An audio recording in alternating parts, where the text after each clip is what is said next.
Hi friends, wishes கிச்சனில் இன்றைக்கி வாழைத்தண்டு வச்சு ஒரு பக்கோடா எப்படி செய்கிறதுன்னு பார்க்கலாம். இது ரொம்ப டேஸ்டி, ஈஸியாகவும் கூட செய்யலாம். வாழைத்தண்டை இந்த மாதிரி சின்ன சின்னதாக நீளமாக கட் பண்ணி எடுத்துக்கோங்க. நான் இது மோரில் ஊற வச்சுருக்கேன். அதை ஒரு பாத்திரத்தில் மோரெல்லாம் இல்லாமல் தண்ணி இல்லாமல் எடுத்து ட்ரான்ஸ்ஃபர் பண்ணிக்கோங்க. ஆல்ரெடி நான் வெங்காயம் பூண்டு இல்லாமல் ஒரு செட் செஞ்சுட்டேன். இப்போ வெங்காயம் போட்டு உங்களுக்கு எப்படி செய்கிறதுன்னு காமிக்கிறேன். நீளமாக வெங்காயத்தை கட் பண்ணிவிட்டு இந்த மாதிரி கையில் நல்லா உதிர்த்து விட்டுருங்க. வாழைத்தண்டு ரொம்ப மெலிசாவும் கட் பண்ண வேண்டாம், ரொம்ப மொத்தமாகவும் வேண்டாம்.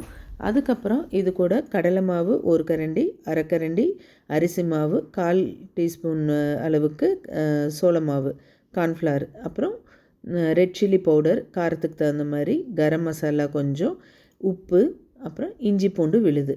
இது நீங்கள் இதில் சேர்த்திட்டு நல்லா கலந்துக்கோங்க. அப்புறம் 1 டீஸ்பூன் இல்லைன்னா 2 டீஸ்பூன் அளவுக்கு எண்ணெய், கஸ்தூரி மேத்தி 1 டேபிள் ஸ்பூன் அளவுக்கு சேர்த்திருக்கேன். எண்ணெயும் சேர்த்துட்டு நல்லா கையில் பெசரி விடு. எடுத்த உடனே தண்ணி சேர்க்க வேணாம். அந்த வெங்காயத்தில் இருக்கிற ஈரத்துலேயே கொஞ்சம் நல்லா சேர்ந்து வந்துடும். அதுக்கப்புறம் கையில் கொஞ்சம் தண்ணியை தெளித்த மாதிரி கலந்து விடுங்க. இந்த அளவுக்கு இருக்கணும். அப்புறம் எண்ணெய் நல்லா சூடாக வச்சுக்கோங்க. ஒரு கிண்ணத்தில் தண்ணி வச்சுட்டு கையை ஈரப்படுத்திட்டு நம்ம பக்கோடா போடுற சேம் அதே மெத்தடு தான். வாழைத்தண்டை வச்சு நம்ம இந்த மாதிரி ஒரு சிம்பிளான ரெசிபி குழந்தைங்களுக்கு செஞ்சு கொடுக்கலாம். இப்போ ஹாலிடேஸ் வந்துடுச்சு, ஸோ ஸ்நாக்ஸுன்னு கேட்குறப்ப உடனே இதை செஞ்சிடலாம். வாழைத்தண்டும் இதில் நல்லா குக் ஆகிடும் எண்ணெயில் போட்டு எடுக்கிறப்ப. ஸோ டேஸ்ட்டு அல்டிமேட்டாக இருக்கும். கண்டிப்பாக ட்ரை பண்ணி பாருங்கள் ஃப்ரெண்ட்ஸ். இப்போ இதை ஒரு ரவுண்டு போட்டுட்டேன். கொஞ்சம் நல்லா பொன்னிறமாக வந்ததுக்கப்புறம் மெதுவாக திருப்பி விடுங்க. பாருங்கள், பார்க்குறப்பே சாப்பிட்ணும் போல் இருக்குது இல்லையா? இதே தான் நம்ம இஞ்சி பூண்டு வெங்காயம் இல்லாமல் ப்ளெயினாக போடுறது. சேம் மெத்தட் எல்லாம் சேம் தான். இஞ்சி பூண்டு இதெல்லாம் ஆட் பண்ண தேவையில்லை. இப்போ இதில் நான் வெங்காயமும் பூண்டும் சேர்த்திருக்கேன். இந்த மாதிரி பொன்னிறமாக வந்த உடனே எடுத்து வச்சுக்கோங்க. சுட சுட எடுத்து நீங்கள் சர்வ் பண்ணிங்கன்னா ரொம்ப கிறிஸ்பியாக சூப்பராக இருக்கும். சூடாக சாப்பிட்றப்ப டேஸ்ட் வேறு லெவலில் இருக்கும். இதே மாதிரி நான் மீதி இருக்கிற மாவெல்லாம் போட்டு எடுத்துக்கிறேன்.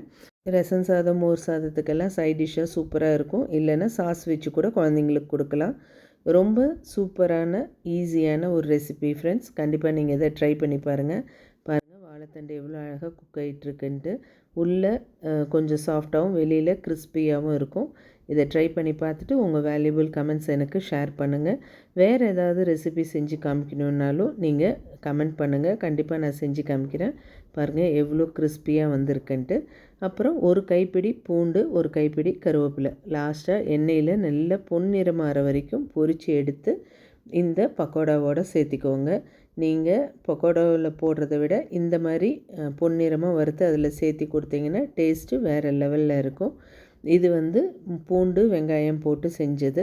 அதே மாதிரி இதுக்கு முன்னாடி பூண்டு வெங்காயம் போடாமல் ப்ளெயினாக செஞ்சது. இந்த சம்மர் டைமில் குழந்தைங்களுக்கு இந்த ரெசிபியை செஞ்சு பார்த்துட்டு உங்கள் கமெண்ட்ஸ் எனக்கு சென்ட் பண்ணுங்கள். இதே மாதிரி இன்ட்ரெஸ்டிங் வீடியோவோட அடுத்த வீடியோவில் பார்க்கலாம். Thank you friends.